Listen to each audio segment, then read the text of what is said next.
Graça e paz. Evangelho segundo Lucas, capítulo de número 23, versículos de número 39 a 43.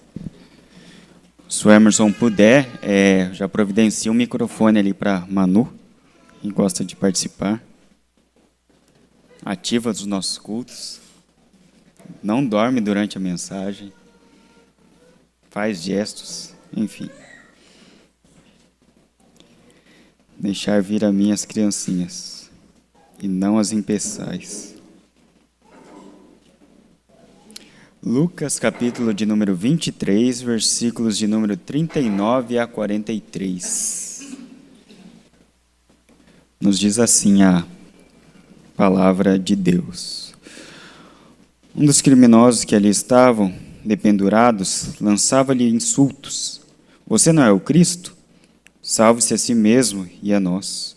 Mas o outro criminoso o repreendeu, dizendo: Você não teme a Deus, nem estando sobre a mesma sentença? Nós estamos sendo punidos com justiça, porque estamos recebendo o que nossos atos merecem. Mas este homem não cometeu nenhum mal. Então ele disse: Jesus, lembra-te de mim quando entrares no teu reino. E Jesus lhe respondeu: Eu lhe garanto, hoje você estará comigo no paraíso. Amém. Eu acho que, de certo sentido, nós vamos dar continuidade ao que já foi dito pelo nosso irmão Ricardo na manhã de hoje, falando a respeito do arrependimento, do pecado e da salvação. Lucas 23, 39 a 43. Vamos falar sobre algumas verdades consoladoras à luz deste precioso texto. 1º de maio de 1973, a banda inglesa Pink Floyd, bem conhecida pelo seu rock progressivo, com alguns toques de rock psicodélico, lança seu 8º álbum de estúdio, intitulado, aí mano, The Dark Side of the Moon. Acho que ela conhece Pink Floyd. O 8º álbum de estúdio da banda, considerado por muitos a sua obra-prima. E tem vários temas que são explorados nesse disco, como a cobiça, doença mental, envelhecimento. E sobre o envelhecimento, sobre a passagem do tempo, tem uma das músicas do álbum intitulada Time, que faz referência a isso, sobre o tempo, sobre a sua passagem, sobre a forma com que nós gastamos o nosso tempo.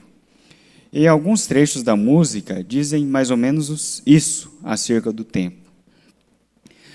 Passando o tempo em meio a momentos que compõem um dia monótono, você esbanja e desperdiça as horas de um jeito descontrolado, perambulando por aí em um pedaço de chão em sua terra natal, esperando que alguém ou algo lhe mostre o caminho. Cansado de deitar-se sobre o sol, de ficar em casa para ver a chuva, você é jovem e a vida é longa, e hoje há tempo para gastar. Então um dia você descobre que 10 anos ficaram para trás, ninguém lhe disse quando correr, e você perdeu o tiro de largada. E você corre para alcançar o sol, mas ele está se pondo, dando a volta até surgir atrás de você novamente. O sol é o mesmo, de certa forma, mas você não. Você está mais velho, com menos fôlego e um dia mais próximo da morte. Cada ano que passa fica mais curto, parece nunca ter tempo. Planos que dão ou não dão em nada, ou meia página de linhas rabiscadas. Time. Música da banda Pink Floyd, que nos fala acerca do tempo e o nosso uso do tempo, de forma banal ou fazendo bons investimentos no tempo que passa tão rápido. Para um livre pensador, um existencialista, um cético ou um naturalista, uma reflexão sobre o tempo, sobre a passagem do tempo, sobre o limite do tempo, sobre o escopo em que o tempo se transcorre na existência humana, se faz suficiente pensando apenas no homem, eliminando qualquer divindade ou a existência de qualquer Deus, de qualquer ser sobrenatural. Isso é suficiente. Pensar no tempo e no homem na sua relação com o tempo. Mas para um cristão, isso não é suficiente. Para nós que cremos na existência de um Deus que se revelou por meio de Jesus Cristo e que se fez conhecido a nós através da iluminação do Espírito Santo e da palavra desse mesmo Deus, toda reflexão sobre o tempo, sobre a passagem do tempo, sobre a nossa experiência com o tempo, é também um convite para reflexão sobre a forma com que o nosso Deus é apresentado em sua relação com o tempo e conosco.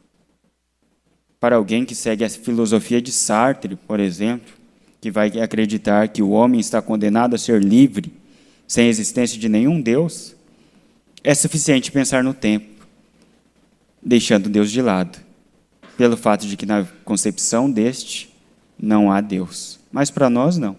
Quando nós pensamos em tempo, ou quando nós pensamos em qualquer coisa, Deus faz parte da nossa reflexão.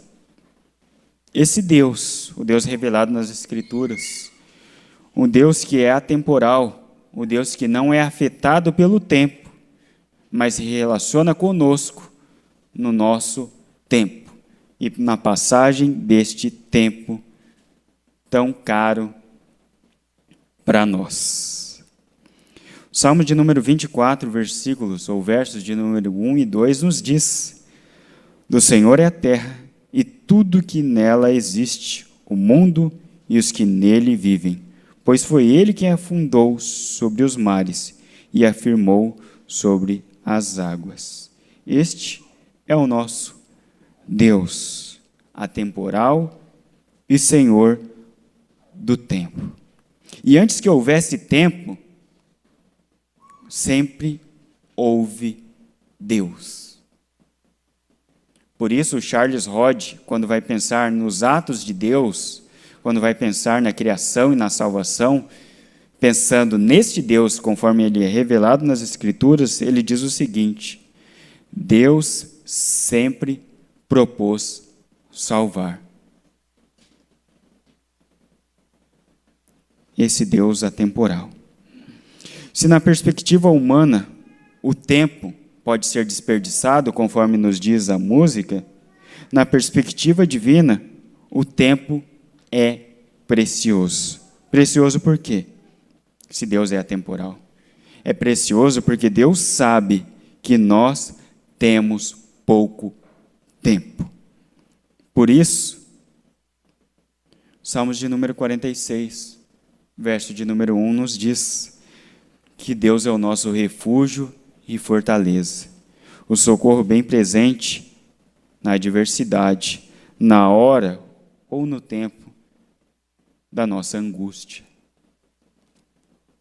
Deus valoriza o tempo, porque nós estamos situados neste tempo. Charles Hodge nos diz que o universo como um todo não continua a sua existência por si mesmo, mas depende deste Deus.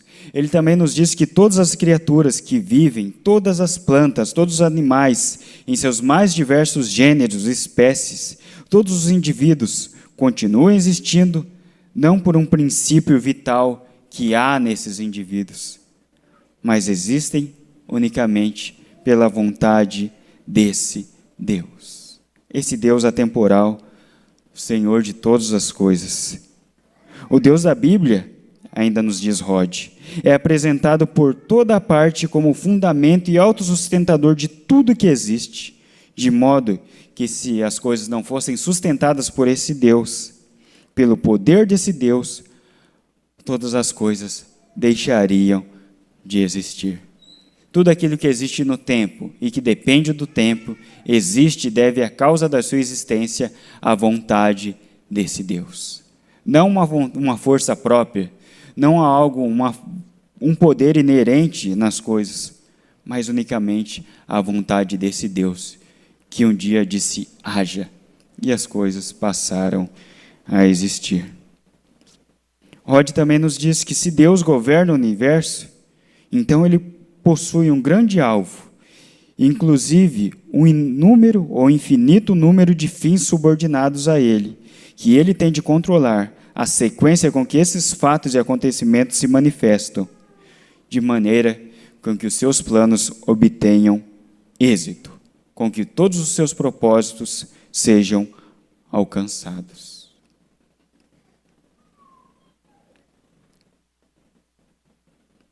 Então, a nossa reflexão sobre o tempo inclui uma reflexão sobre a relação de Deus com o nosso tempo. Quando nós pensamos em tempo, pensamos também no nosso Deus. Gálatas 4:4 fala sobre o tempo, nos dizendo que quando chegou a plenitude do tempo, Deus enviou o seu Filho, nascido de mulher, nascido debaixo da lei. Na plenitude do tempo, Deus preparou um tempo para que o Filho viesse, na plenitude dos tempos. Os judeus ofereceram ao mundo as Escrituras. Os gregos ofereceram a língua onde o Evangelho foi anunciado, onde o texto do Novo Testamento foi redigido. E os romanos ofereceram as leis e as estradas, para que os nossos primeiros missionários, nossos irmãos, os pioneiros do Evangelho, anunciassem as boas novas. E usando esse pavimento, que foi estendido no tempo, preparado por esse Deus atemporal, Cristo foi anunciado e revelado. Gálatas 4:4-7. Quando chegou a plenitude do tempo, Deus enviou seu Filho, nascido de mulher, nascido debaixo da lei, a fim de redimir os que estavam sobre a lei, para que recebêssemos a adoção de filhos. E porque vocês são filhos, Deus enviou o Espírito de seu Filho aos seus corações, o qual clama, Abba, Pai. Assim vocês já não são mais escravos, mas filhos. E por serem filhos, Deus também os tornou herdeiros. Diante dessas questões, quando estamos na grandiosidade do plano divino e na simetria de todas as coisas que a Bíblia nos apresenta, que são necessárias e que envolvem a obra da redenção, talvez diante de nós pode surgir o seguinte questionamento: o indivíduo existe como indivíduo dentro da perspectiva divina ou é visto apenas como um acessório dentro do plano maior da redenção? Pense bem. Qual é o objetivo da vinda de Cristo? Nos redimir, fazer cumprir a vontade de Deus, trazer os eleitos para Deus. O final de todas as coisas é a glória de Deus. E talvez, pensando na grandiosidade dessas coisas, pode nos surgir diante de nós o questionamento: nós existimos como indivíduos diante desse Deus ou somos apenas acessórios para que esse Deus seja glorificado em nós? É um questionamento que existe. Ou não? E é interessante que a Bíblia não vai falar diretamente sobre este questionamento, mas vai respondê-lo de forma prática. E em várias passagens, e eu pensei em algumas delas, Deus demonstra seu cuidado com indivíduos quando dá esperança ao primeiro casal, apesar da sua desobediência. Adão e Eva. Qual era a sentença para a desobediência? Morte. O que Deus fez? Os surpreendeu com graça, falando com eles e lhes dando esperança de que um dia viria da semente da mulher aquele que esmagaria a cabeça da serpente. Deus demonstra seu cuidado com indivíduos, com homens, quando permite que Enoque ande com ele e o toma para si. Deus demonstra seu cuidado com indivíduos quando transforma as feridas de José em esperança. A angústia que ele havia sofrido em seu lar, agora é algo que opera para a glória de Deus. Se bem que já era assim desde o princípio, porque Deus já sabia o que aconteceria através de José, mas José não sabia. E quando José vê essas coisas acontecendo, sua família novamente reunida, ele percebe que aquelas coisas aconteceram para que Deus fosse glorificado através daquela angústia. Deus demonstra seu cuidado com indivíduos e a importância desses indivíduos no seu plano redentor, da sua existência como indivíduos, quando chama Moisés para uma obra de libertação, que Moisés um dia intentou fazer, mas vivia como se houvesse esquecido. Passados 40 anos, é bem provável que Moisés já não pensasse mais na libertação do seu povo e vivesse uma vida sem lembranças daquele passado.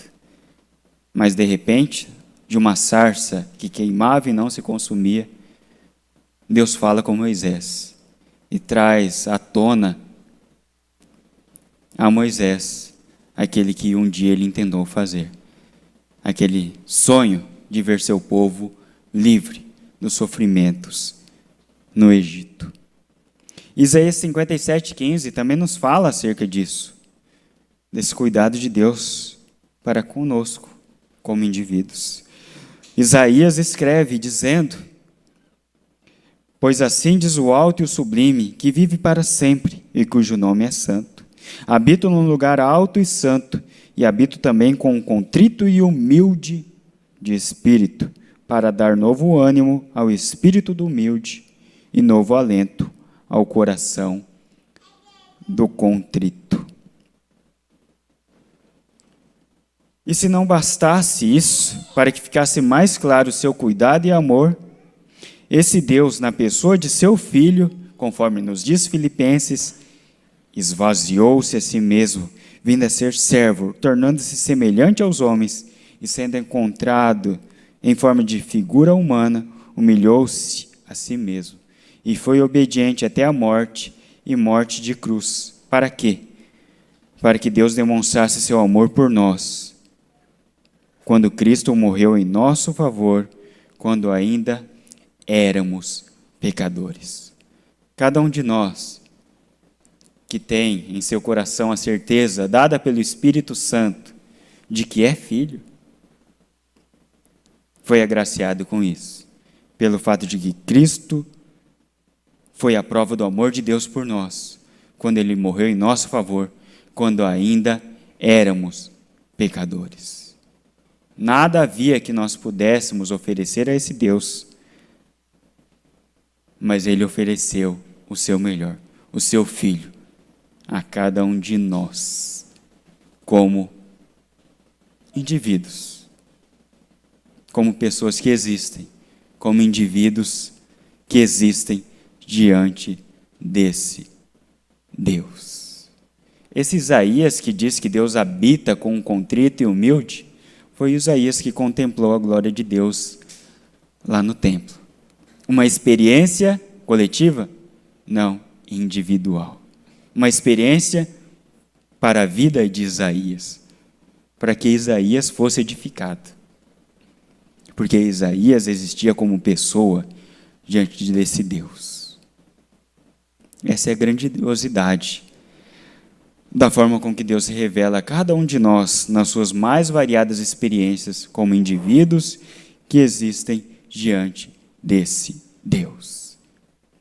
E esse texto que nós lemos aqui, em Lucas, capítulo de número 23, vai nos falar mais algumas coisas acerca disso. E nos mostra que esse Deus que se revela a cada um de nós está pronto a nos ouvir. Lucas 23:42 nos diz: Jesus, lembra-te de mim quando entrares no teu reino. Para onde caminhava essa história que nós vemos nas Sagradas Escrituras, apresentadas desde o primeiro livro? Caminhava para esse momento. Era a plenitude dos tempos. o momento em que Cristo veio, o momento em que Cristo estava entre os homens. E a sentença humana sobre Cristo já havia sido dada. E a sentença divina também, porque Isaías nos diz que para Deus agradou moê-lo. Pense bem, haveria tempo para intervenções humanas no ápice da história, no momento em que Cristo estava ali, sendo oferecido como sacrifício a Deus? O sacrifício na cruz não era a resposta que buscávamos, mesmo sem saber que a nossa maior necessidade estava sendo suprida ali? E, de repente, no ápice da história, uma intervenção humana. Lembra-te de mim quando entrares no teu reino. A Bíblia nos fala sobre esse homem, um criminoso, bandido. Bandido bom é bandido morto? O que nos diria Jesus? Um criminoso sentenciado, um homem à beira da morte. E é dos lábios dele que é feita a última petição a Cristo antes da morte do nosso Senhor. Jesus, lembra-te de mim quando entrares no teu reino. Uma intervenção no ápice da história humana. O criminoso estava ali ancorado sobre uma promessa, mesmo sem saber. Qual é a promessa? É aquele que João escreve anos depois. Essa é a confiança que temos ao nos aproximarmos de Deus. Se pedirmos alguma coisa de acordo com a sua vontade, Ele nos ouve. Era um criminoso condenado, à semelhança de todo e qualquer homem não redimido.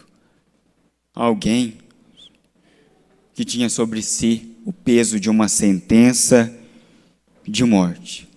E esse criminoso, iluminado pelo Espírito de Deus, fez de Cristo o seu refúgio e sua fortaleza, reconhecendo nesse Cristo o socorro bem presente na hora da angústia.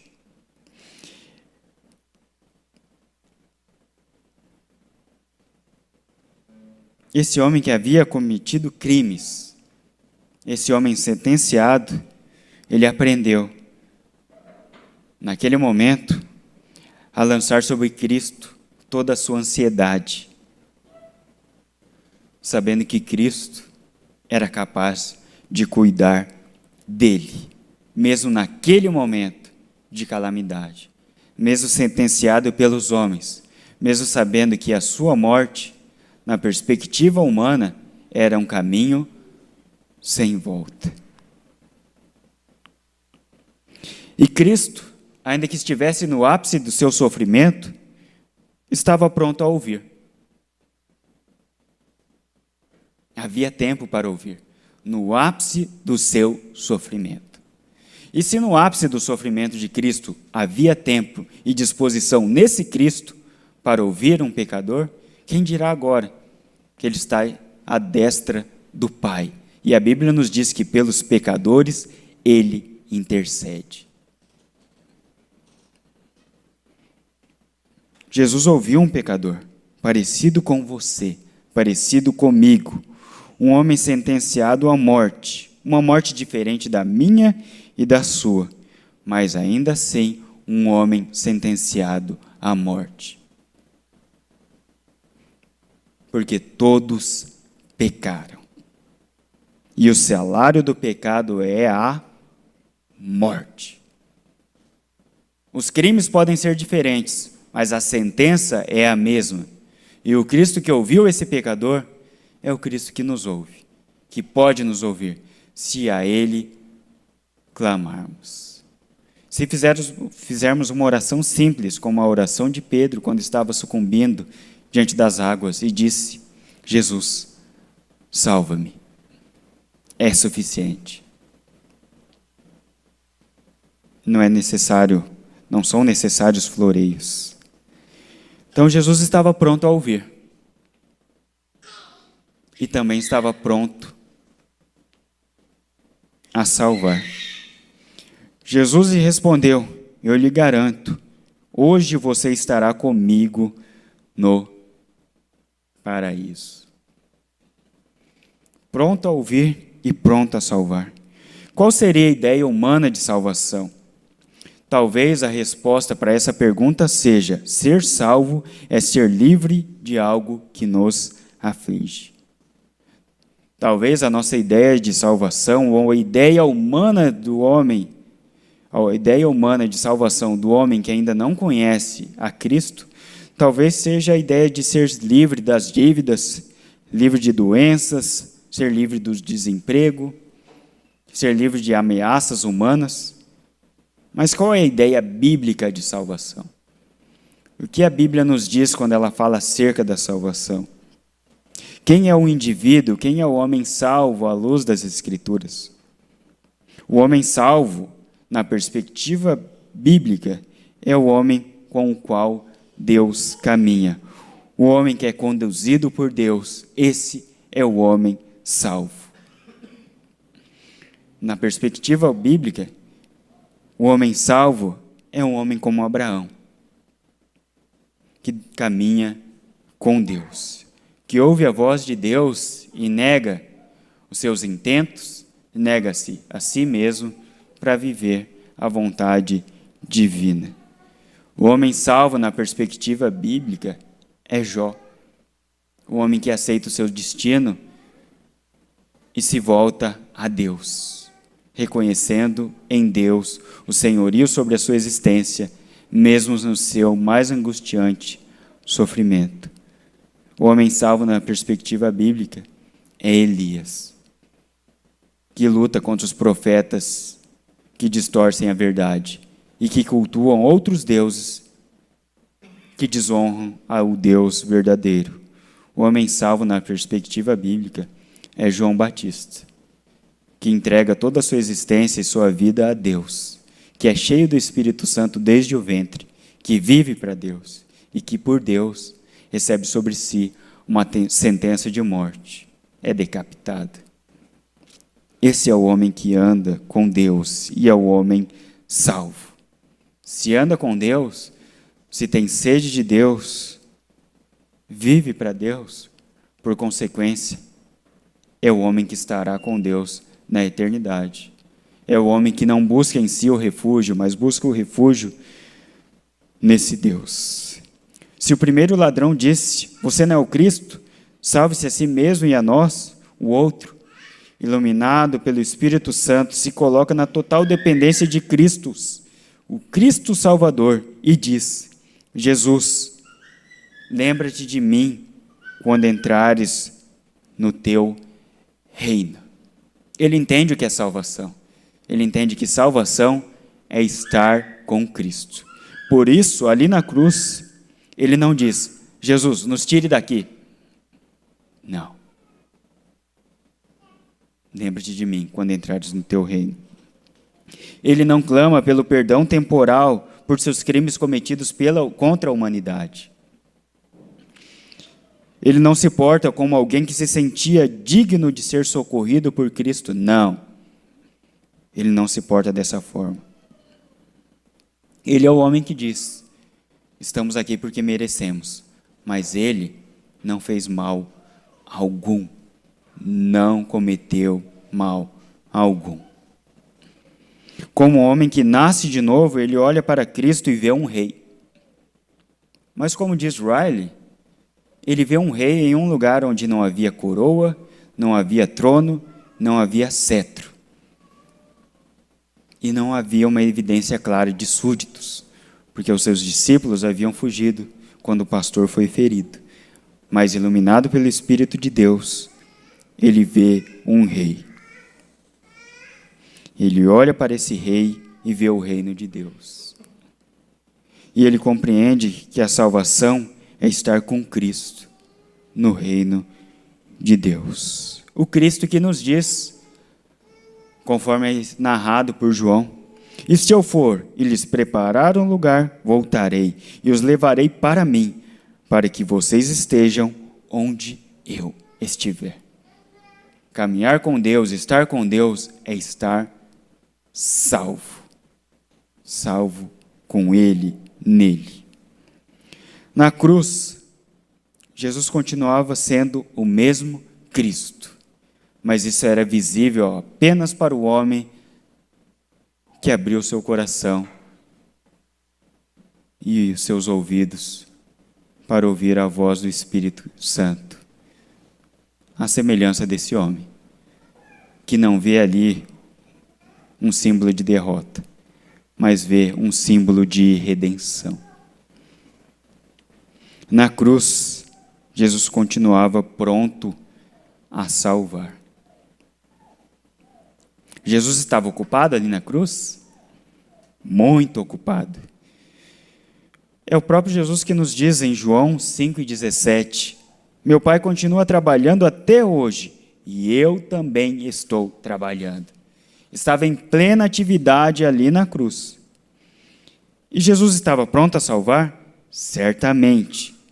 João 6,37 nos diz: todo aquele que o Pai me der virá a mim, e quem vier a mim, eu jamais rejeitarei.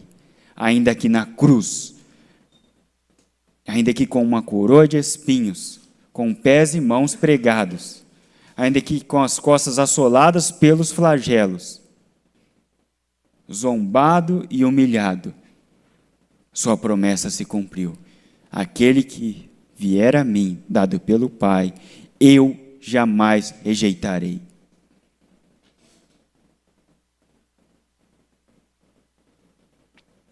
Esse homem representa cada um de nós. Homens sem tempo para Deus, para a leitura da Bíblia, para a comunhão. Ele representa cada homem sem tempo para Deus, que tem coragem de dizer: até esse momento eu me esqueci de ti, mas peço, lembra-te de mim. E a resposta de Cristo para esses homens é: eu lhe garanto, hoje você estará comigo no paraíso. Esse é um ato de coragem, de colocar a cara diante de Deus e dizer: lembra-te de mim. Esse homem havia se esquecido de Deus durante sua trajetória, mas Cristo, em sua graça, o acolhe, porque ele clama a esse Cristo, em uma oração breve e simples, mas sincera, em uma oração de entrega. Mas se Jesus fosse um político ou um pastor sem escrúpulos, de uma pequena ou mega igreja, ele teria como súditos de seu reino bajuladores. Homens com grande poder aquisitivo, adquirido de maneira vergonhosa. Gente disposta a prostituir a verdade em troca de sucesso, sexo, poder, conforto e fama.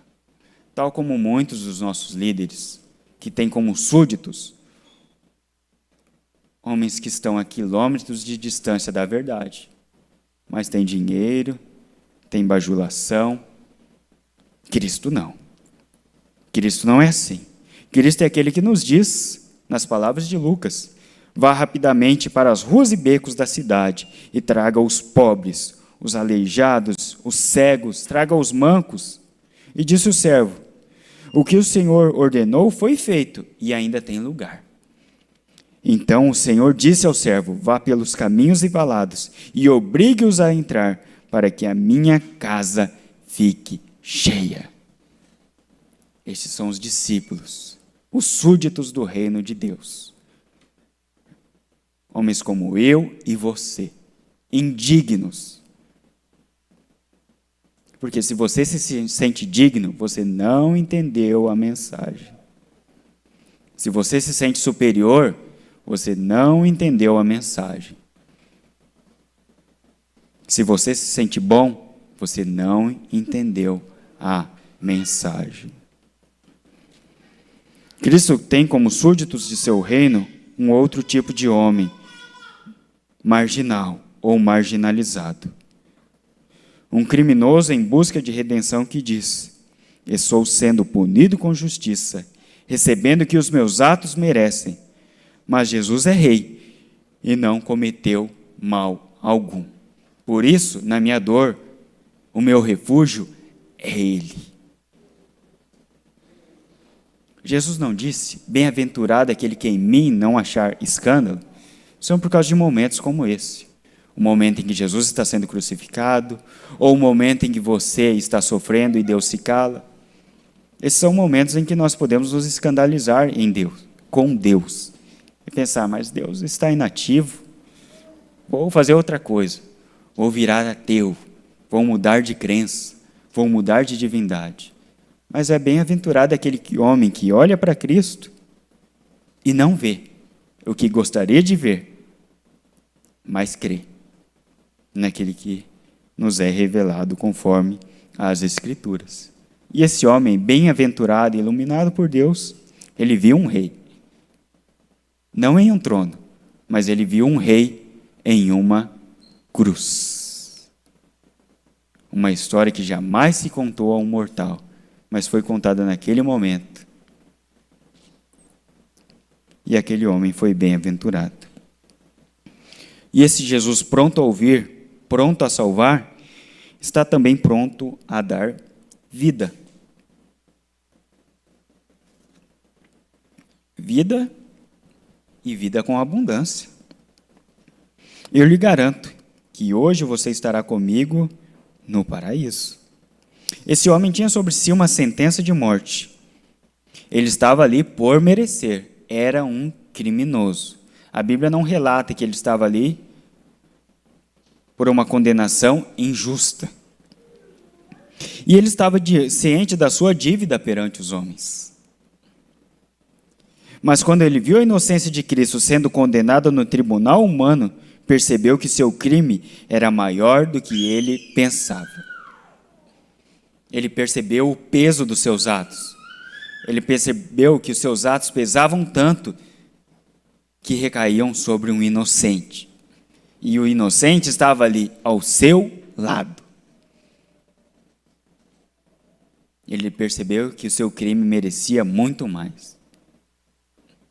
Tanto é que Cristo sofreu por ele. Esse é o peso dos nossos atos. Eles levam o inocente para a cruz. Ali na cruz, aquele criminoso iluminado por Deus aprendeu que seus pecados afligiam não apenas a ele, mas também a Cristo. Seus pecados te afligem? Afligiram a Jesus também. Isaías 52 e 53, os evangelhos, toda a mensagem de Atos, as cartas, o Cordeiro que é apresentado no Apocalipse, sofreu por causa do pecado que nos aflige. Ele viu que o seu sofrimento merecido afligia o justo Rei Jesus. Ele viu a justiça humana que o condenava, ou ele viu que a justiça humana que o condenava, sendo certeira na sua condenação, estava errada no que dizia respeito a condenar a Cristo. Um inocente, sendo condenado num tribunal humano, por vontade e permissão de Deus, mas sendo condenado como um criminoso, quando na verdade a sua condenação era algo que acontecia por nossa causa. Não por algo que havia nele, mas por algo que havia em nós, que havia naquele homem. Esse homem, chamado Jesus, não cometeu nenhum mal. Ali ele viu que estava morto nos seus pecados. Enquanto os demais olhavam para Cristo e viam uma sentença de morte, o homem que outrora estava morto em seus pecados, agora olhava para Cristo e via a vida.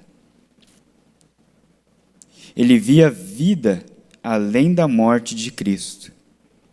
Ou ele viu que além da morte de Cristo, havia vida nesse mesmo Cristo. O salário do pecado é a morte, mas o dom gratuito de Deus é a vida eterna em Cristo Jesus, nosso Senhor.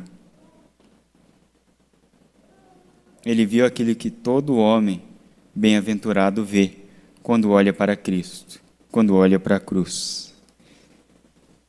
Ele vê a vida que é gerada na morte de Cristo. Ele literalmente morreu com Cristo para a sua vida física e para a sua vida no pecado. Romanos 6:8. Se morremos com Cristo, cremos que também com Ele viveremos.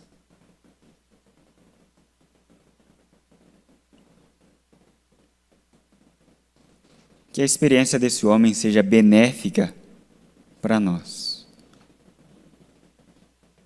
Que ele está pronto a nos ouvir.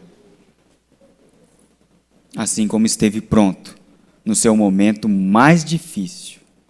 Ele está pronto a nos salvar, assim como esteve pronto no seu momento mais difícil. Estar pronto a dar vida, assim como esteve no seu momento mais difícil, carregando um fardo pesado. Eclesiastes 3:1 nos diz: para tudo há uma ocasião e um tempo para cada propósito debaixo do céu. E nesse tempo, ainda que a Trindade esteja trabalhando ativamente, o nosso Deus, o Deus das Escrituras, o Trino Deus, está pronto a ouvir, pronto a salvar e pronto a dar vida. Nossos irmãos do louvor, se quiserem já chegar aqui na frente. Nosso Deus está pronto a ouvir, a salvar e dar vida. E o sofrimento na cruz não foi capaz de impedir o cumprimento das palavras daquele que nos diz, o que está em João 6:37-40. Todo o que o Pai me der virá a mim, e quem vier a mim, eu jamais o rejeitarei. Pois desci do céu, não para fazer a minha vontade, mas para fazer a vontade daquele que me enviou.